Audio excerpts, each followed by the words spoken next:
नमस्कार, राजीव टाइम्स में आपका स्वागत है। इंदौर के पिछड़ा वर्ग के युवाओं के लिए प्रदेश सरकार ने एक शानदार पहल की है। शौर्य संकल्प प्रशिक्षण योजना के माध्यम से अब युवाओं का पुलिस और सेना में भर्ती होने का सपना साकार होगा।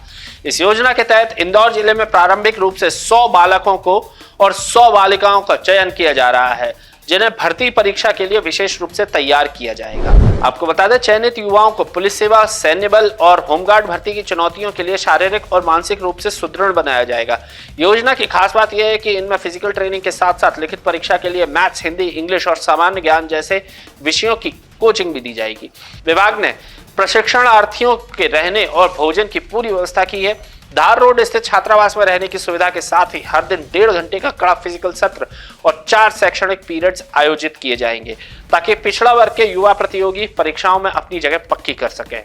देखिए, मध्य प्रदेश शासन पिछड़ा वर्ग के बच्चों के कल्याण के लिए कृत संकल्पित है और उसी दिशा में जो शैक्षणिक गतिविधियों के इतर एक योजना ये बनी कि जो पुलिस सेवा भर्ती होती है या सैन्य बलों की भर्तियां होती है, होमगार्ड्स के लिए होती हैं, इन सेवाओं में बच्चों को चूंकि शारीरिक प्रशिक्षण की भी आवश्यकता होती है और साथ ही साथ शैक्षणिक प्रशिक्षण की भी आवश्यकता होती है। तो इस आवश्यकता को दृष्टिगत रखते हुए मध्य प्रदेश पिछड़ा वर्ग अल्पसंख्यक कल्याण विभाग द्वारा एक योजना प्रारंभ की गई है, जिसका नाम जो है शौर्य संकल्प योजना दिया गया है।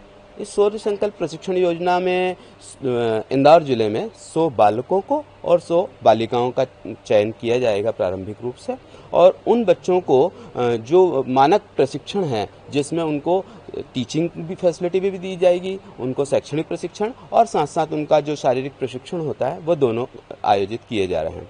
इसमें ये किया गया है कि बालकों के लिए हमारा एक बालक छात्रावास है, नूरानी नगर धार रोड पर स्थित है 100 सीटर बालक छात्रावास। उस बालक छात्रावास में उनके लिए निवास की व्यवस्था की गई है। जो बच्चे हमारे पास पूरे मध्य प्रदेश के कहीं के भी आ सकते हैं, इसमें उन बच्चों को रहने की वहाँ व्यवस्था है और साथ ही साथ उसके समीप हमारा एक ट्राइबल का हॉस्टल है, वहाँ हमने उनके क्लासेस की व्यवस्था की है और साथ ही साथ उनके सुबह का नाश्ता, दोपहर का भोजन, शाम को नाश्ता और रात्रिकालीन भोजन भी रहेगा और साथ साथ प्रातःकालीन 1.5 घंटे का उनका शारीरिक प्रशिक्षण होगा 7:30 बजे से, और 9:45 से 1:45 तक हम 4 पीरियड्स लगेंगे, जिसमें इन बच्चों को तर्क शक्ति, रीजनिंग, मैथ्स, हिंदी, इंग्लिश, सामान्य ज्ञान, सामान्य विज्ञान, ये जो सामान्य विषय जो इन प्रतियोगी परीक्षाओं में पूछे जाते हैं, उनके 4 पीरियड्स लगेंगे। इसी प्रकार की जो व्यवस्था बालिकाओं के लिए की गई है। 100 बालिकाओं का चयन किया जा रहा है और बालिकाओं के लिए जो स्थान हमने आरक्षित किया है वो खंडवा रोड पर असरावत खुर्द ग्राम में हमारा एक 500 सीटर बालिका छात्रावास है, पिछड़ा वर्ग बालिका छात्रावास।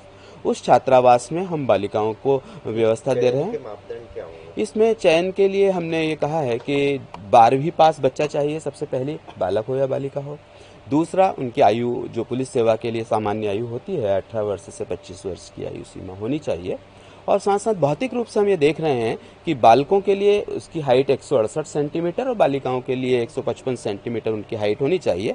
और साथ ही साथ पुलिस भर्ती के लिए ये नियम है कि उनके दोनों घुटने आपस में जुड़े नहीं हो, फिजिकल टेस्ट में तलवे।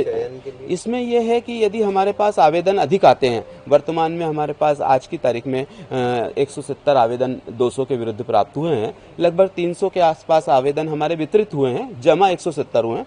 अगर हमारे पास शाम तक भी और कल तक भी आवेदनों की संख्या बढ़ती है तो ऐसी स्थिति में स्क्रूटनी करने के बाद अगर 100 से अधिक होते हैं प्रारंभिक भौतिक परीक्षण के बाद, तो फिर उनकी एक 12वीं की परसेंटेज की जो मेरिट होगी उसके आधार पर हम चयन करेंगे और उन बच्चों को हम वरीयता देंगे। अगर आप भी इस योजना का लाभ उठाकर देश सेवा का जज्बा रखते हैं तो विभाग से संपर्क कर जल्द आवेदन करें। इसी तरह की अन्य खबरों के लिए जुड़े रहे राजीव टाइम्स के साथ।